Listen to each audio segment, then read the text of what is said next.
this is done really well, and it stands out. I think it seems to have a big following. If they had if they made an anime out of it, Yeah. Like, and especially. Go ahead. Especially like the actors they got for this. I mean, they're like B-listers now, but they got Arsenio on there. The guy from Reno, I forgot his name. They're all the pimps, dude. The principal from How High. Yeah, yeah, yeah. It's a bunch of bunch of actors we know from the 70s, and then of course Michael White, who's known as Al Simmons from the original Spawn film. Yes. I think he's in The Dark Knight. He's in Was Never Back Down. He's done a bunch of stuff. He's a real black belt, correct, Diego? Yeah. Yes. Which is why all his action scenes are very smooth and coherent and fluid. It's very fun. I love. I remember. Was it the scene in the bar when they're like, "You better get your ass out of here before we handle you," and then he starts to walk out, and you think he's gonna leave, and then he just flips the sign to closed, and closes the door, and then you just see the fucking guys flying out of the window. Yeah, dude. You know how you could tell he's a black belt? That fool literally like kicks a light up on the ceiling, dude. That's exactly what my point was leading to, is that he just does that so effortlessly, and it's just a one shot of him doing that, and it's kind of for no reason. Yeah. Because they're still light. Go ahead. A lot of what Michael Jai White did was for no reason, and it just worked, dude. Like, I don't know. When he gets mad, he's having his kung fu training, and his mom calls him, and he gets really pissed, and he's like, "Didn't I tell you not to call me?" His grandma. Yeah, you interrupted my kung fu. And she's like, "Oh, you interrupted my kung fu. What did I tell you about calling me?" He got so pissed. And there was another time where he got so pissed. I think one of the hoes that was like, he was talking to his main girl B, and one of the hoes like comes out the side, and he's like, "Is that you?" He yells at her because like she interrupts him. I guess he hates being interrupted or something.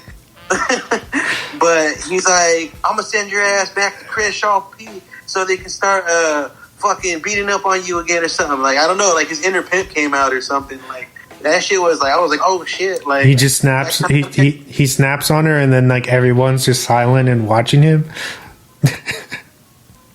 And then there was another time where he busts out like just so much good comedy, dude. He's talking to two little girls, and then they were like, "Oh, my mom said Black Dynamite's my daddy," and he was like, "Hush up, little girl. A lot of cats have that name." And I was like, damn. A lot of good one-liners, dude. A lot of good one-liners for Black Dynamite, dude. That I think not many movies do this days and age right now. I would say, like, at least like since 2009. I don't know what other movie has been like this, dude. Like, or done any style of this fashion of late. That's why I gotta recommend this, dude, because I think films of this kind of grit should still thrive, and I'm glad you guys liked it. I want to know, maybe in next episode we can get James a quick take on James's view on that Black Dynamite too. So that'd be sick.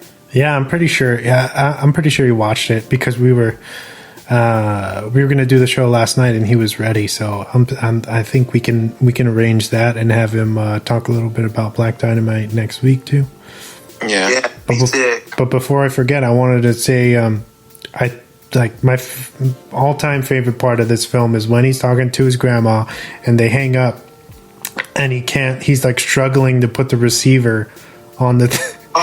For a couple seconds, he's like trying to do it without looking, and he just like failing, and then they kind of like zoom out, and you see that he finally gets it.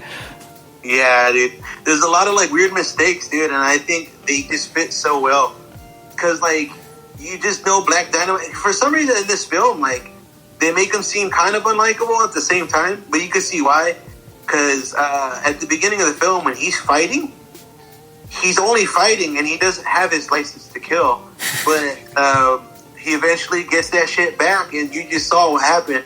And then my favorite part was when he actually kills one of the mob members, and he kills them with a big metal thing, like a magnet, and with a helicopter, and he's just laughing maniacally, and it goes into the next scene. And I was just like, what the fuck, dude? Like, is he just doing it to be a dick now, or what? They like cut to another scene, and then he walks into the room, and he's still laughing the same way. Yeah, dude, like maniacally, my maniac. Oh. I was like fucking Michael Jai White, dude. I'm surprised they didn't make him an expendable or some shit. He probably is. You never know the Expendables and shit. He's fucking fit enough. I mean, Jean-Claude Van Damme got called back into the Expendables, full course. Oh shit! I thought he was a villain. I thought didn't he die? Yeah, I think they want to reprise him as like being a twin. Oh, of course, and the cyborg. That's hilarious. Can't put it past them. I mean, they're trying to cash in. Fuck it. Yeah, but dude. Black Dynamite, I think it will stand the test of time just for the way they made this shit, dude. Like, I just can't believe it. It ended up 100% being perfect. Like, for the mistakes to how it filmed, the attire was really dope too. I was like, damn, like, where do you get this shit from, dude? Like, all that pimp gear and all that shit, dude. I was like, I don't see that around San Diego anywhere. Like a gift shop or some shit. Like a vintage shop or something like that. Yeah. It was amazing. That 70s attire, dude. But, For sure. Any more thoughts on Black Dynamite? I would give this 7.5. Same. I would do the same. What about you, Tiny? Yeah, it's understandable, 7.5, because obviously it's not very high with our expectations nowadays. But the comedy effort's obviously a 10, and with the film and how it was used, obviously a 7.5. Story-wise, it was good.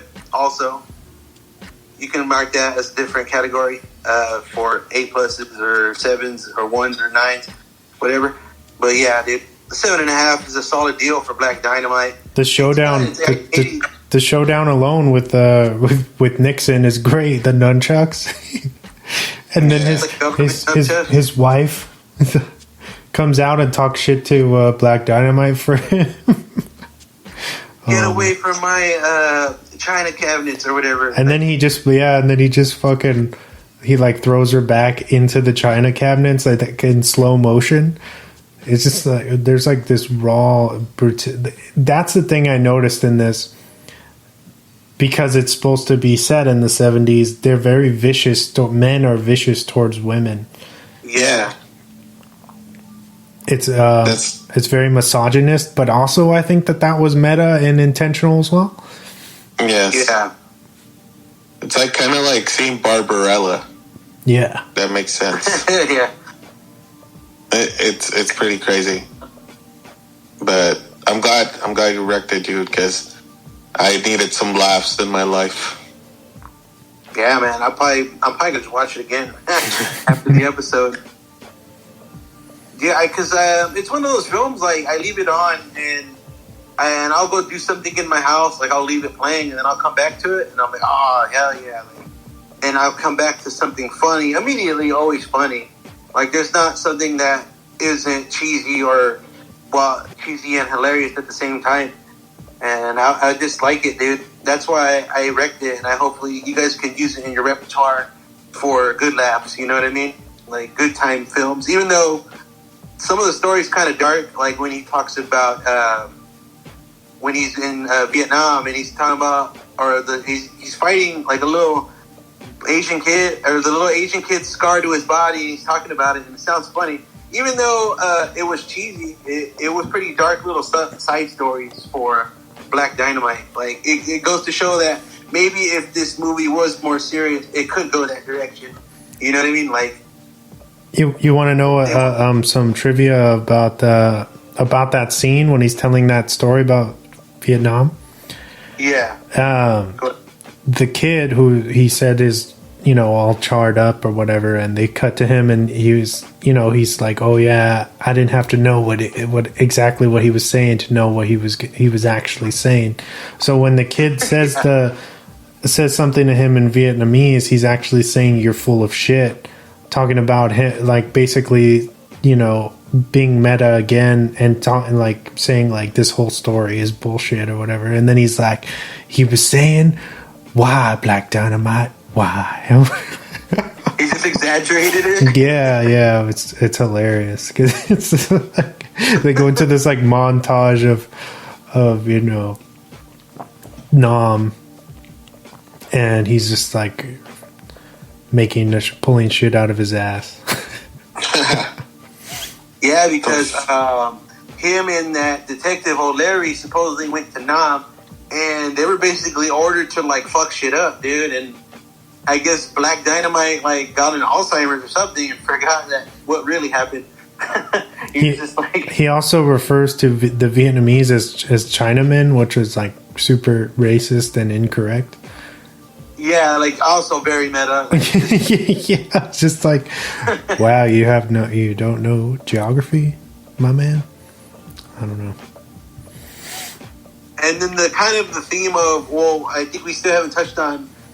We know the small penises, but like, I don't know, like the weird, like, fucking thing with shrinking black guys' dicks, and that shit was just kind of like weirdly meta too. Yeah. Because the Operation Kansas is basically like this huge conspiracy theory to get African American males to drink this, you know, these 40, these big 40 ounces, which is a stereotype in itself, and like, you know, to take away another stereotype that all black men have huge dicks or whatever, and that it's going to shrink their dick. So it's hilarious when you see it play out and how they figure it out, and they're just like, what is the motto? What's the slogan for this Anaconda malt liquor? And they go, woo. And what is and who is famous for saying that?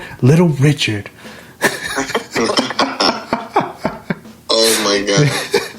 And they just keep like unfolding this huge, like, they just break down the whole science of what Operation Kansas really is. They just keep going. It's like, it feels like it's like 5 minutes of them just like, and then this, and then this. Yeah. It's like, I guess if we were to be a podcast about, like, I guess theories and shit, we would like be sort of in that fashion as well. But we're a movie pop culture podcast, and that's what they were doing at a table, and I thought that was hilarious. Like, to bring that out was just random, but this film just did so many random things, and they got the correct. I think the casting was perfect. Honeybee was the girl from Friday, the one that tried to, like, the auntie that was like kind of hitting on Craig. Oh yeah, a little bit. That's where, yeah, I knew she was familiar.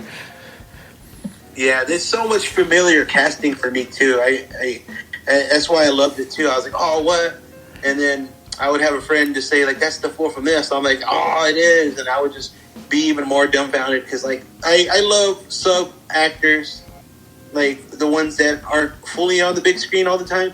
So, because they always make the movies that much better for me too. Fucking Black Dynamite, dude. It's dynamite. Dynamite. Hey, when that shit hits, it hits hard, dude. Yeah, dude. Adrian Young, he, just like how we did Ron Cop's, the music just fully carried the movie. Adrian Young, man, I honestly, he doesn't get enough credit for just this movie.